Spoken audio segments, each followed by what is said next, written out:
know you're tired. I know you've been putting on a brave face for everyone else. But inside, you're wondering how much longer you can keep this up. You feel like you're walking through a storm that has no end, and you're starting to believe that maybe God has forgotten your name. You are not alone, and I am going to show you, through the living Word of God, Why the very trial that is trying to break you is actually the evidence that your greatest breakthrough is at the door. By the end of this prayer, you are going to feel a weight lift off your shoulders. We often ask, why me, Lord? We see others thriving while we are struggling just to breathe. But listen to me. Gold is never purified in cold water. It is purified in the fire. Think about the silence of God. When the teacher is silent, it's because the student is taking the test. You are in a season of testing, not because God is angry with you, because He is preparing you for a level of blessing your current character can't yet hold. If Joseph hadn't been in the pit, he never would have reached the palace. If David hadn't faced the giant, he never would have worn the crown. Your current giant, that debt, that sickness, that loneliness, is not there to stop you. It is there to announce you. The Bible tells us in Galatians 6:9, "Let us not become weary in doing good, for at the proper time we will reap a harvest if we do not give up." The key word is proper time.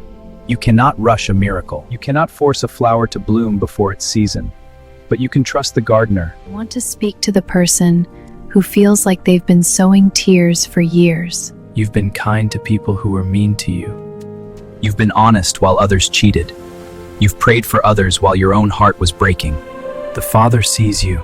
He hasn't missed a single tear. He is the God of the 11th hour. Just when the wine ran out at the wedding, Jesus stepped in. Just when the Red Sea seemed like a dead end, the waters parted. I want you to think of the burden that has kept you up at night. We are about to lay it down, and we are not picking it back up. Heavenly Father, I come before you right now with my brother, with my sister. Who is watching this screen? Lord, you know their heart. You know the walls they've hit. You know the prayers they've whispered in the dark when no one else was listening. Right now, in the mighty name of Jesus, I command every spirit of heaviness to leave this atmosphere. I speak peace over the mind that hasn't been able to sleep. For the one struggling with finances, open the windows of heaven. Provide a way where there is no way. Surprise them with a blessing they didn't see coming. For the one with a broken heart, be the great physician. Bind up their wounds. Remind them that they are loved, they are seen, and they are chosen. We cast our burdens onto you.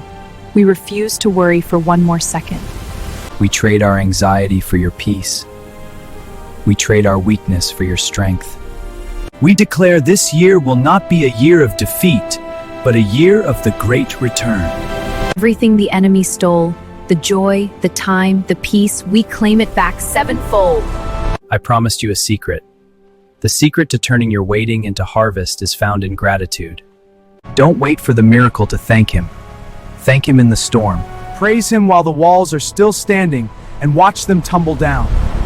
If you felt the presence of God during this prayer, I want you to do 3 things to seal this blessing. Type Amen in the comments. Share this video with one person who you know is struggling. Be the vessel God uses to encourage them today. Remember, you are a child of the Most High God. Start your day with prayer and let His light guide your path. No weapon formed against you shall prosper. Go into your day knowing that the Creator of the universe is fighting your battles.